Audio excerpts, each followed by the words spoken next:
오늘 하나님의 말씀은 창세기 25장 19절에서 26절까지 말씀입니다. 창세기 25장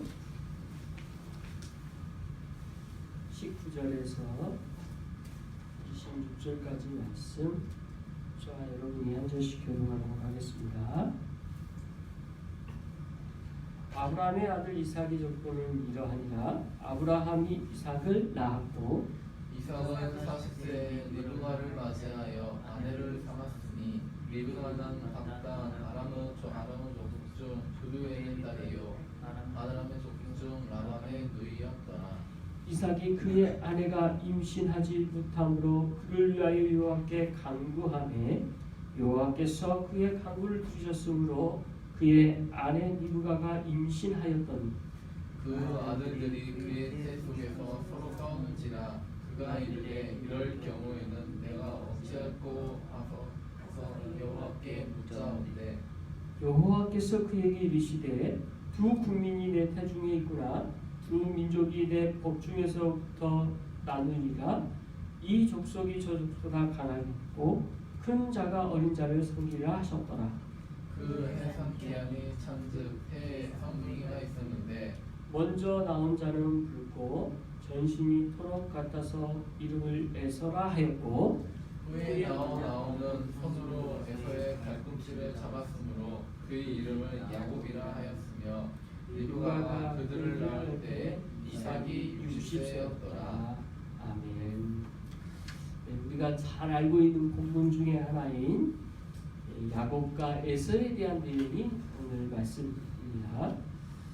자, 야곱과 에서에 대한 이 스토리는 이제 가장 창세기에서 우리의 믿음의 조상의 시조가 어떻게 되는지에 대한 스토리여서 이 내용상은 잘 알 수 있지만 그럼에도 불구하고 우리가 하나님께서 말씀하시고자 하는 의도와 뜻을 하나하나 살펴볼 때 하나님께서 무엇을 말씀하시고자 하는 의미인지 더 깊게 알 수가 있겠죠. 오늘 그런 의미를 같이 말씀을 나누므로 살펴보기를 원합니다. 먼저 25장 전반부에 대한 내용은 아브라함의 죽음에 대해서 먼저 나오고요. 그리고 아브라함의 첫째 아들이 이스마엘이라는 아들이 있었죠. 그에 대한 족보가 또 간략하게 나옵니다. 그리고 나온 다음에 이제 본격적으로 이삭에 대한 내용들이 나오는데 앞에서도 지난주에 우리가 이삭을 봤죠. 아버지인 아브라함이 아들 이삭을 창세기 22장에서 그를 죽음으로 몰아갔다. 하나님께서 명령하신 그 명령에 따라 그를 번제로 드리려고 했던 내용을 살펴봤습니다. 그리고 하나님께서는 그 아브라함에게 그 모든 과정들을 통하여 하나님이 시험하셨다라는 말씀을 통해 그가 일련의 하나님과의 관계에서 하나님의 사랑하는 하나님 얼마나 사랑하는지에 대한 것을 하나의 과정으로 갖게 됐죠. 근데 이제 아브라함에 대한 이 사건을 통해 우리가 두 가지를 명심해야 하는 게 아브라함에 대한 아브라함 사건이지 그 사건이 우리 각자의 개개인의 사건으로서는 다 다를 수 있다는 거죠. 그리고 핵심은 뭐냐 그러면 하나님을 얼마나 사랑하는지에 대한 그걸 하나님도 알고 싶으신 것을 보여주시는 말씀이었다는 거예요. 우리도 우리의 삶 가운데 하나님을 우리가 사랑하는 방법과 표현들을 다 각자 다른 모양으로 할 수 있습니다. 저는 제가 하나님을 사랑한다라는 신앙 고백을 헌신을 통해서 주의 종의 길을 담고 내 전 인생을 주님의 사랑의 이 모든 것을 고백하기 위함으로 헌신을 했거든요. 여러분도 여러분의 나름의 하나님의 부르시는 그 삶 가운데 그렇게 드릴 수 있기를 하나님의 방법으로 드릴 수 있을 줄 믿습니다. 오늘 이제 그 아브라함과 이삭과의 내용을 쭉 건너뛰고 이제 창세기 25장으로 넘어와서 이삭의 아들인 이 야곱과 에서에 대한 내용으로 넘어가게 되는 거죠. 자, 그러면 아브라함의 이 아들이 이삭에 대한 내용을 이제 한 장 먼저 19절 20절 말씀을 같이 한번 읽어보도록 하겠습니다. 같이 시작. 아브라함의 아들 이삭의 족보는 이러하니라. 아브라함이 이삭을 낳았고 이삭은 40세에 리브가를 맞이하여 아내를 삼았으니 리브가는 paddan 아람의 아람 족속 중 부두엘의 딸이요 아람 족속 중 라반의 누이였더라. 자, 여기서 간단한 족보에 대한 내용이 나오죠. 네. 이 족보에 대한 내용은 성경에서 참 중요하게 다뤄지는 부분입니다. 그런 의미들은 또 나중에 더 설명할 기회가 있을 것 같고요. 먼저 여기서는 아브라함의 아들이 이삭에 대하여 설명을 하는데 이삭은 그의 아내에 대한 족보도 이제 상세히 나오고 있습니다. 자, 리브가라는 이 여인의 족보는 뭐였냐? paddan 아람의 아람 족속이라고 이렇게 나와요. 그럼 이 족속을 통해서 우리는 정보가 뭔지 잘 모르지만 이 근동에서는 이것만 딱 들어도 몇 가지 알 수 있는 정보들이 있습니다. 이게 뭐냐면 지금 이때만 해도 이제 노아의 후예들이 이제 쫙 퍼져서 흩어져 가는 과정이잖아요. 그리고 그 흩어져 가는 과정 중에 이 지금 paddan 아람이라는 곳에서 누가 살았냐? 이 지역은 넓게 보면 메소포타미아 지역이거든요. 메소포타미아 북서부 지역이기 때문에 그 지역은 누구의 후손이 살았냐? 셈의 5번째 아들이 살았던 장소. 그 셈의 아들 중에 한 명의 그곳이 그 자리에서 이제 자녀들을 낳고 그들의 후손 중에 리브가가 있구나라는 것을 알 수 있습니다. 그러면 쉽게 말하면 리브가는 누구의 후손이다? 셈의 후손이다라는 것을 성경은 좀 길게 설명하고 있는 거죠. 그러니까 다른 말로 하면 셈은 누구예요? 믿음의 후손이라는 어떤 뉘앙스가 강한 거죠. 그래서 하나님에 대한 경외하는 마음, 그리고 그런 경외하는 마음을 가진 그의 후손을 아내로 맞았다라는 것이 이 말씀에서 언급하고 있는 것입니다. 이어서 21절 같이 읽어보죠. 시작. 이삭이 그의 아내가 임신하지 못함으로 그를 위하여 하나님께 간구하매 여호와께서 그의 간구를 들으셨으므로 그의 아내 리브가가 임신하였더니. 자, 21절에서 임신하지 못한 이 아내인 리브가, 그리고 그걸 본 이삭이 한 행동, 뭡니까? 하나님께 기도하는 내용이 이제 나오죠. 그리고 이렇게 하나님의 자손임에도 불구하고 자녀를 갖는 것은 무엇을 우리가 의미하느냐라고 했을 때, 자녀 가는 그 자체가 사람의 힘으로나 능력으로 자녀를 갖는 게 아니라는 것을 보여주고 있는 것이죠. 그래서 자녀를 갖는다라는 게 어떤 의미냐? 성경에서 가장 딱 우리가 한 절로 요약하는 말씀이 있죠. 이게 시편 127편 3절 말씀에 이렇게 나와요. 주거 안쪽에 있지요. 시편 127편 3절 같이 읽어봅니다. 보라, 자식들은 여호와의 기업이요 해의 열매는 그의 상급이로다. 그래서 하나님께서는 여호와의 기업으로 자식들을 주었다. 그리고 하나님께서는 태의 열매로 상급을 주셨다라고 이 두 가지 말씀으로 이 시편 말씀처럼 생명은 그 잉태 자체가 뭐다? 하나님의 은혜다. 하나님의 기업이다. 그리고 상급이다라는 것을 말씀하고 있는 거죠. 저도 지혜를 가는데 7년 걸렸거든요.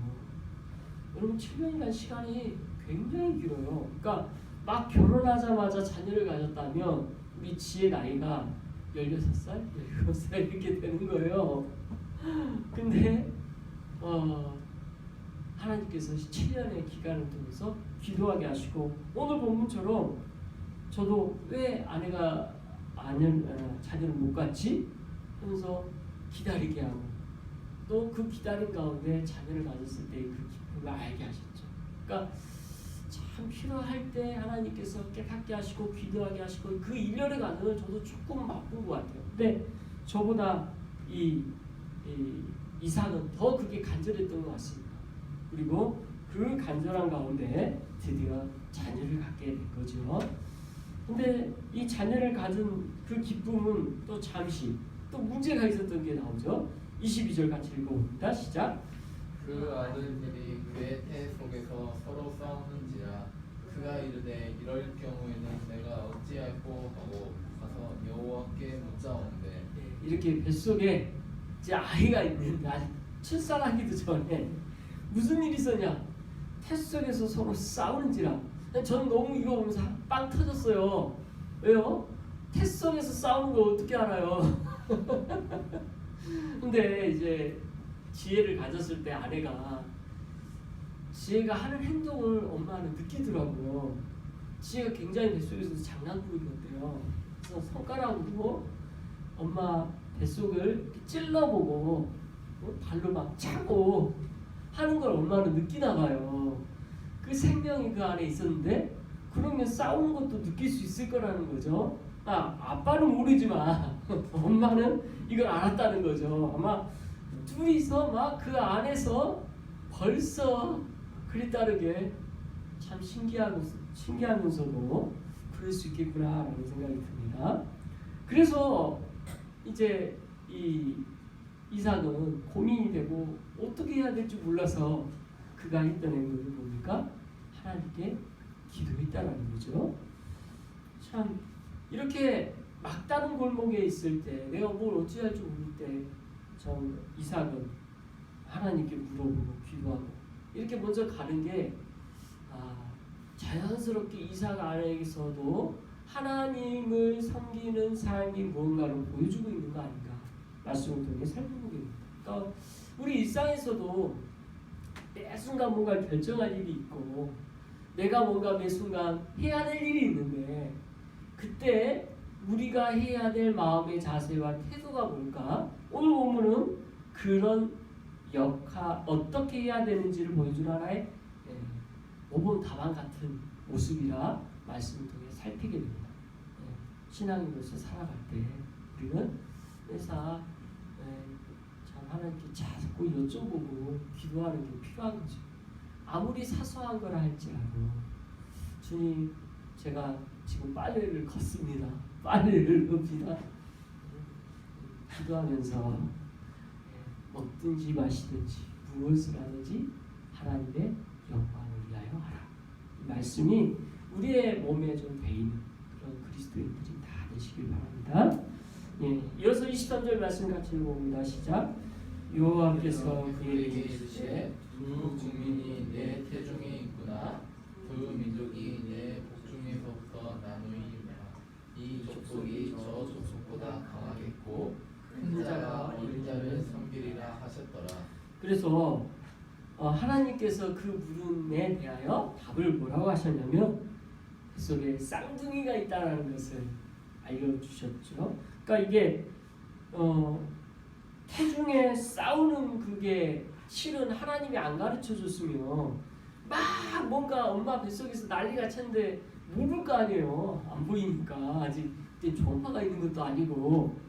근데 하나님께서 두 국민이 있다는 점에서 쌍둥이라는 걸 알려주고, 근데 더 놀라운 사실이 이 두 민족을 이루는 것으로 끝나는 게 아니라 여기서 하나도 하나님 말씀하신 게 뭐예요? 큰 자가 어린 자를 섬기는 이 사건.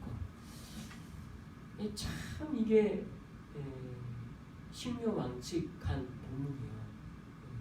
어떤 의미에서 그렇습니까? 하나님께서 아직 되어지지 않을 일에 대한 미래에 대한 이야기를 뭔가 약속하시는데요. 그러니까 하나님께서는 성경 곳곳에 이렇게 하나님에 대한 구원 사역과 관련해서도 말씀을 우리에게 주신 것도 있지만 또 오늘 본문에서 보니까 좁게는 이삭의 두 아들에 대한 이야기고, 그렇죠? 아버지 이삭에게서는 자기 자녀에 대한 이야기잖아요. 우리에게서는 큰 민족을 이루게 되는 두 민족에 대한 이야기로 받아들이게 됩니다.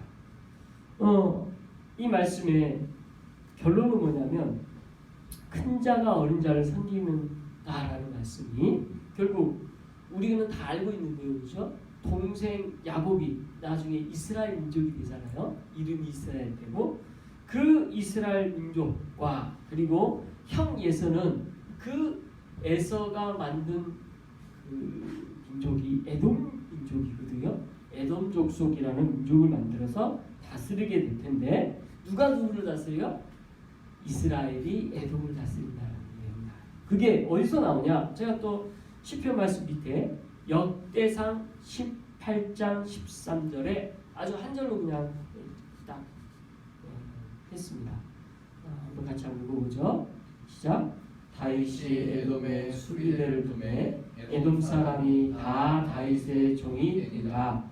다윗이 어디로 가든지 여호와께서 이기게 하셨더라. 자, 에돔 족속이 다윗은 이스라엘 족속이니까 이스라엘 족속을 통해 다스림 받고 다윗이 종이 되었다라는 내용.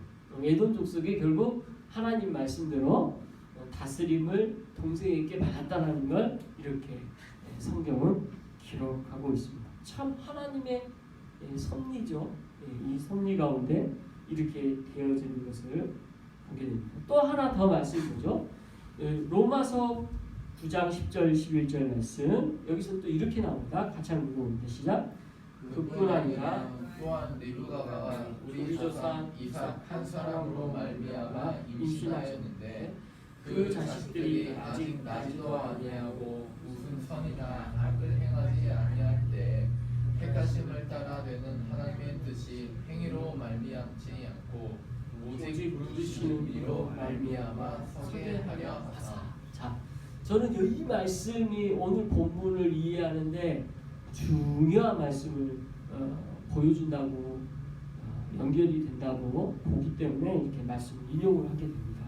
자, 로마서 9장 말씀은 무슨 이야기를 하고 있냐면 리브가가 안고 있던 그 두 아이들 뱃속에 있었는데 아직 이 아이들이 나지 않았어요.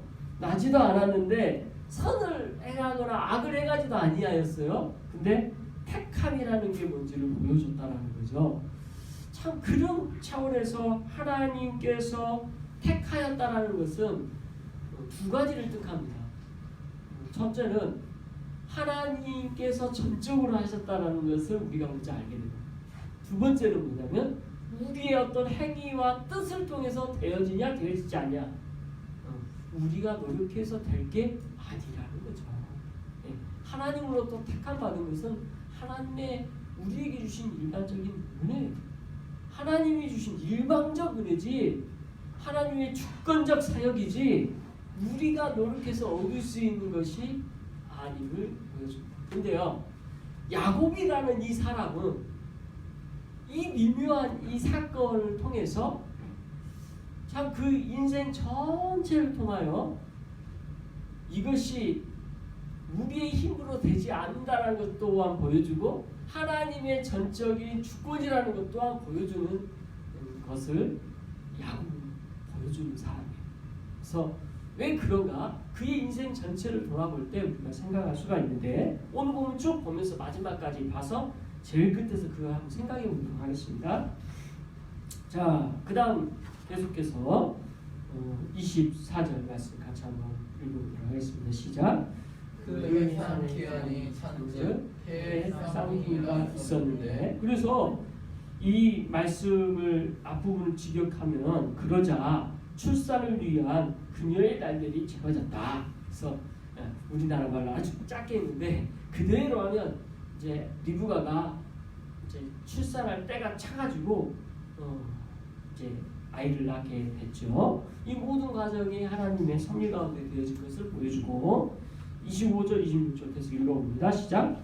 먼저 나온 자는 붉고 전신이 털옷 같아서 이름을 에서라 하였고 후에 나온 아우는 아우는 손으로 에서의 발꿈치를 잡았으므로 그의 이름을 야곱이라 하였으며 리브가가 그들을 낳을 때 이삭이 60세였더라. 그러니까 지금 결혼할 때는 40세, 자녀를 낳을 때는 60세. 그러니까 20년을 기다렸으니까 짧게 기다린 게 아니죠. 전 7년도 진짜 길더라고요. 7년이라는 기간이. 근데 60세 났으니까 저의 기간은 거의 3배 걸리는데, 그렇죠? 자, 이제 여기서 두 아이의 이름이 나왔으니까 본격적으로 에서는 누구고 야곱은 누구고 이걸 통한 하나님의 계획과 뜻이 보고 조금 더 살펴보기로 합니다. 먼저 에서라는 사람, 그 이름 에서라는 단어 자체가요, 아담의 어가 같아요. 사람이라는 뜻이고, 근데 또 다른 뜻으로 굵다라는 뜻이 있고요.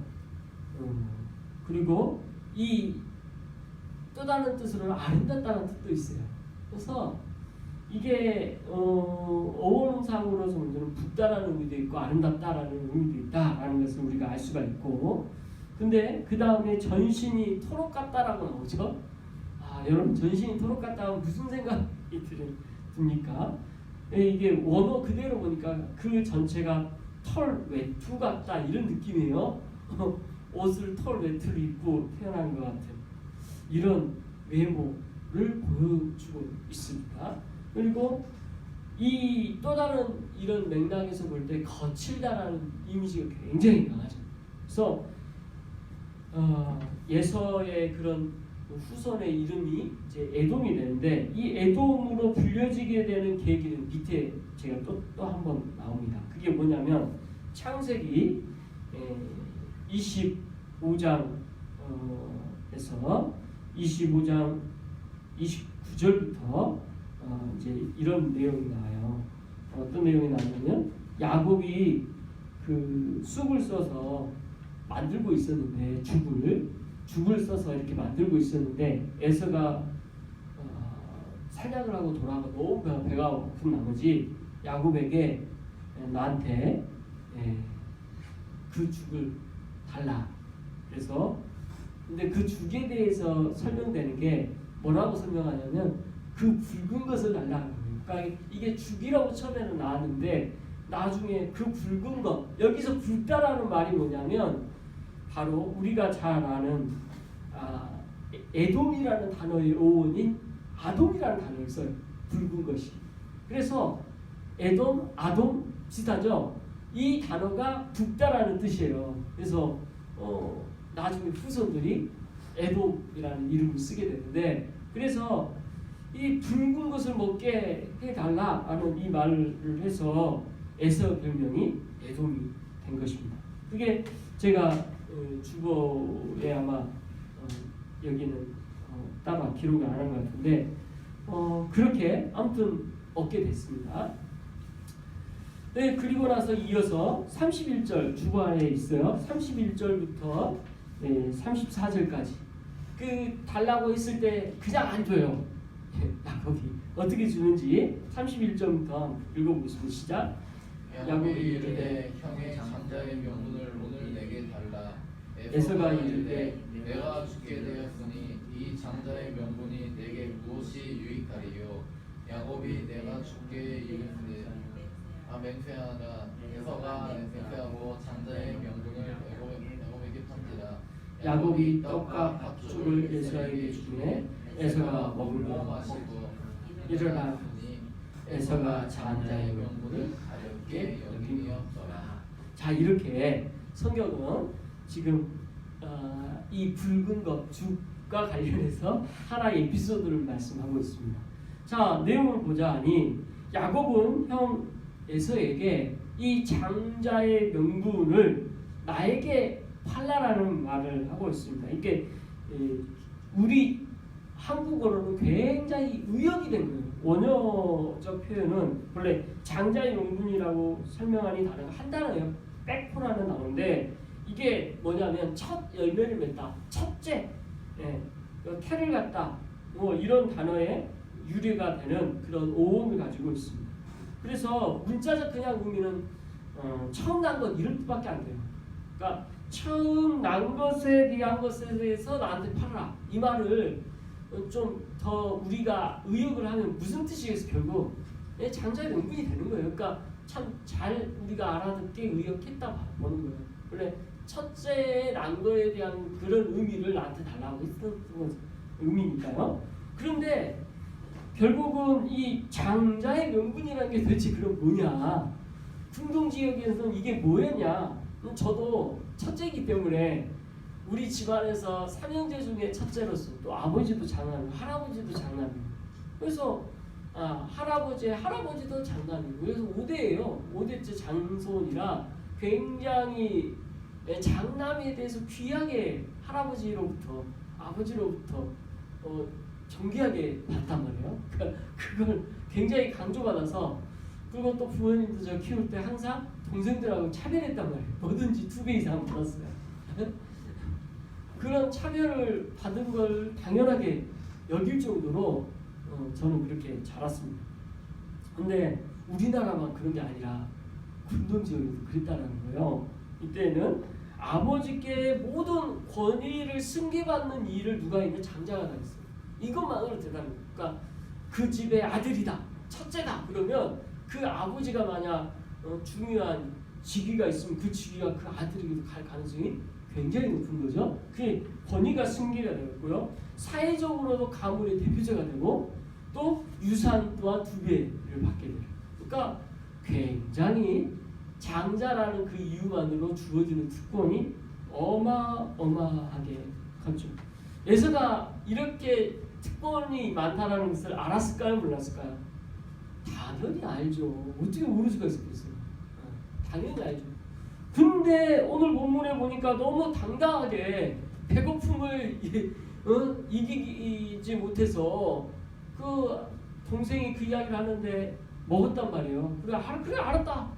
네가 가져가라 이런 식으로 했단 말이에요. 그럼 뭐 무도가 뭘까? 무도가 먹겠습니까?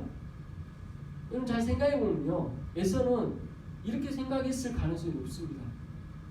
그 죽 하나로 명분을 팔 수 있을까요, 없을까요?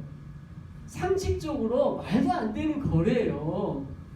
그럴 수도 말도 안 되는 거래를 동생이 해오니까 그래 알았다 했을 가능성이 높다고 보는 거죠. 저는 그렇게 보입니다. 이삭이 너무 그걸 사모하는 것 또한 그 에서가 안 거죠. 동생이 그렇게 하는 걸 보면서 동시에 야곱의 마음도 알 수 있죠. 야곱 어떤 마음이요? 그 장자의 명분에 대해서 너무 소홀함이 있다라는 것 또한 본 말씀이 자연스럽게 알 수가 있는 내용이라는 것입니다. 그래서 오늘 본문에서 2가지를 보여줘요. 에서는 장자의 명분에 대해서 정말 팔 마음은 없었지만 성경에서도 기록된 것처럼 어때요? 가볍게 여기는 마음이 있었다라는 거예요. 그러니까 만약 이게 가볍지 않았다면 말이라도 그렇게 해서는 안 되죠. 말이라도 진짜 속마음이 그게 아니라면 그거는 안 되지. 그러나 내가 너에게 다른 조건을 제시하겠다. 너무 나 배고프다.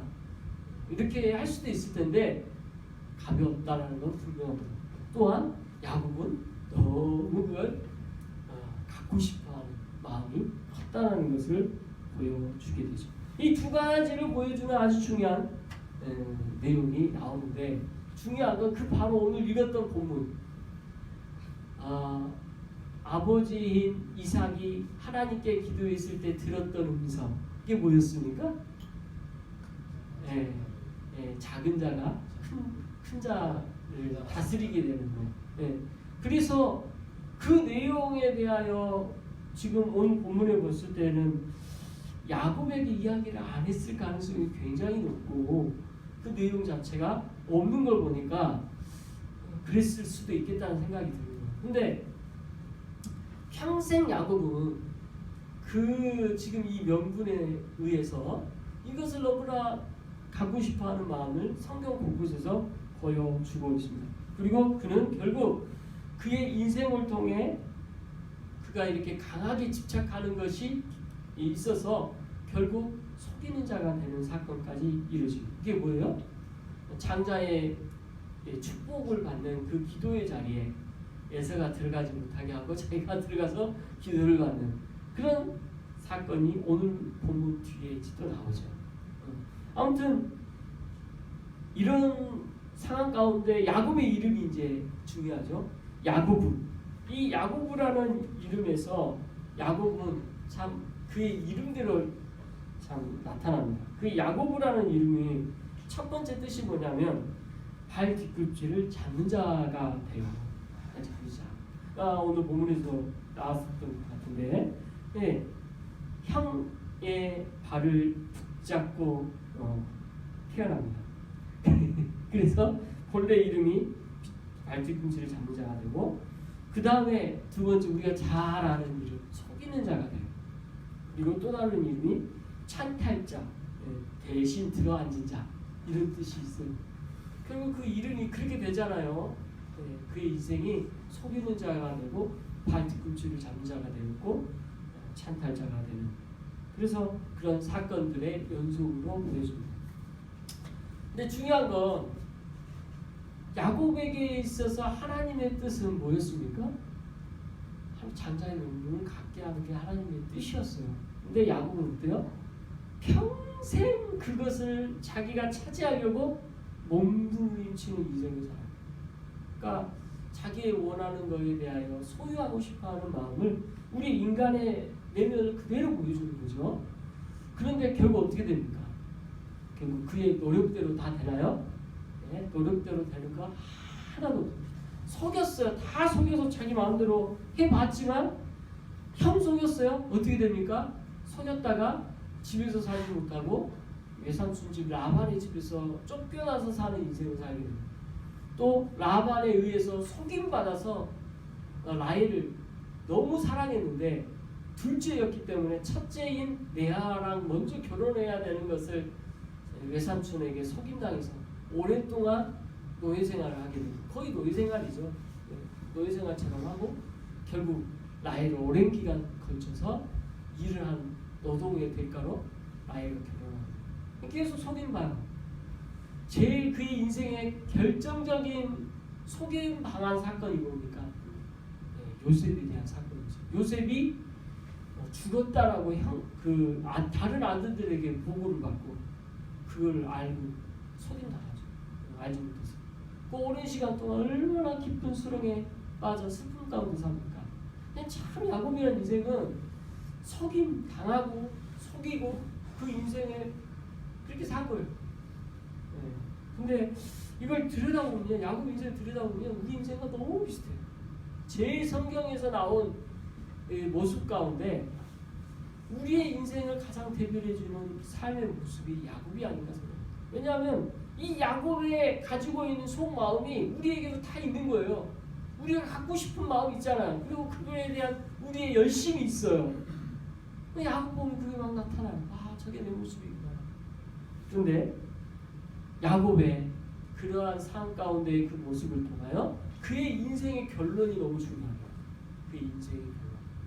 자, 그 인생의 결론을 주보에 제가 이렇게 옮겨놨죠. 제일 마지막 창세기 40장 9절 보이십니까? 같이 한번 읽어봅니다. 시작.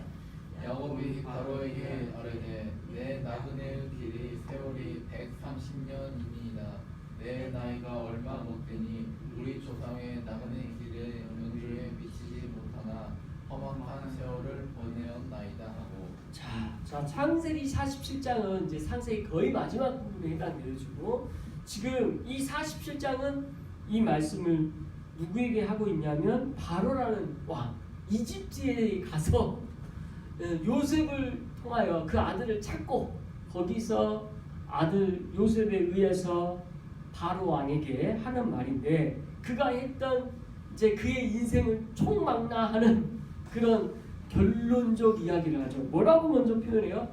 네, 나그네 길의 세월이 130년이다. 이게 참 키워드가 되는 게 나그네 길. 이 키워드가 되고요. 우리 조상들은 나보다 더 많이 살았죠. 근데 내 인생 험악한 세월을 보냈다. 근데 그걸 다 우리가 말로 표현할 수 없지만 그 험악한 인생 얼마나 힘들었고 고통스럽고 눈물 없이는 그 세월을 이야기를 다 열갈 수 없을 정도로의 고통과 괴로움이 있었을 거 아니에요. 근데 그 원인이 뭐예요? 결국 자기의 하고자 하는 어떤 욕심이 들어가 있고 속였던 게 있었고 그 속임에 의하여 오히려 괴로움을 당하게 됐죠. 근데 이제 결론은 뭡니까? 나그네라. 이 땅 가운데 그렇게 열심히 내 뜻대로 해보려고 살아왔는데 결국 내가 내린 결론, 이 인생의 결론은 뭐냐? 나그네였다라는 거예요. 여러분, 나그네가 여기서 어떤 맥락입니까? 첫 번째, 이곳이 내가 있을 본거지가 아니라는 뜻이에요. 내 본향은 따로 있는 거야. 내가 가야 될 오리지널, 진짜 가야 될 곳이 따로 있고 여기는 잠시 머무르는 곳. 그런 맥락인 거죠. 그래서 여기는 잠시 있다가 가야 될 그 영원한 곳에 대해서 알고 있다라는 거죠. 그것이 어디입니까? 하나님의 나라. 하나님이 부르시 그곳, 거기에 대한 소망감이 이 야곱에게 있었다라는 거죠. 그래서 이 소망함에 대한 설명을 나그네라는 말을 통해서 알 수가 있고, 두 번째는 뭐냐면 인생 무쌍. 이 땅에서 뭘 욕심을 내고 한다 하더라도 그건 허망한 것뿐, 내 뜻대로 되는 게 없다는 것, 그런 허탄한 고백이 또한 포함되어 있습니다. 그걸 130년간 노력한 후에 깨달았다는 거죠. 저와 여러분 어떻습니까? 이 땅 가운데 우리가 뭔가 소망하고 노력해야 되고 해야 되는 것이 여러분 안에도 다 있겠지요. 근데 이 땅에서 우리가 진정 돈도 버는 일도 중요하고 아름다운 가정을 이루고 자녀도 잘 키우는 것도 중요하고 해야 될 일이 많이 있지만,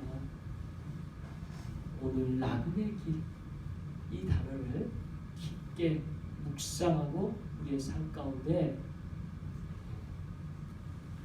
여러분의 삶에서 좀 새겨지길 그리스도 이름으로 축원합니다. 우리 인생 나그네 길일까요?